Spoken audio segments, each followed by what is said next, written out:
Sa pangkalusugan, ako po si Coach Christine Tan, nag-aral ng naturopathy para sa natural na paraan ng gamutan. Paano gagaling sa natural na kaparaanan? Kung ikaw ay may mga nararamdaman na, delikado na po yan kung sumasakit na ang iyong dibdib. Delikado ka sa heart attack. Pag sinabing heart attack, never say goodbye. So, hindi ka man lang makapagpapaalam sa mga mahal mo sa buhay. Usong-uso ngayon, pagkalipas ng bagong taon, ang inaatake sa puso at nai-stroke. Bakit po? Dahil po yan sa mga kinakain natin na bawal nung bagong taon. Katulad ng mataas na kolesterol, mahilig ka kumain ng mga baboy, mamantikang pagkain, preservative.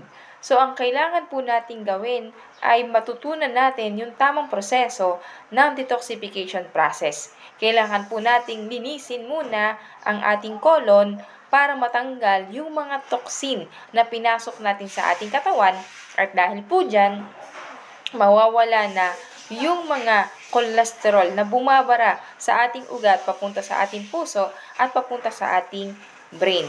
At dahil po dyan, maaagapan po natin ang mahal na pag-uuspital. Ano pong kailangan natin gawin? Sumailalim po kayo sa aming tinatawag na 3 months program detoxification process, tamang combination ng supplement, tamang dosage ng supplement, at mga guidelines kung anong dapat kainin at kung ano ang bawal kainin. Kung ikaw ay may mga bukol na, kailangan mong iwasan ang 8 malalansang pagkain para hindi na dumami o lumaki ang iyong bukol sa katawan. At kailangan po nating mag-detoxify. Ito po yung ating coffee. Nakakatulong po ito kung araw-araw po tayong iinom para matanggal yung mga kolesterol na pumasok sa ating katawan. At araw-araw po tayo dudumi para matanggal yung mga toxin. Mag-comment ng how sa gustong sumailalim sa ating 3 months program detoxification process.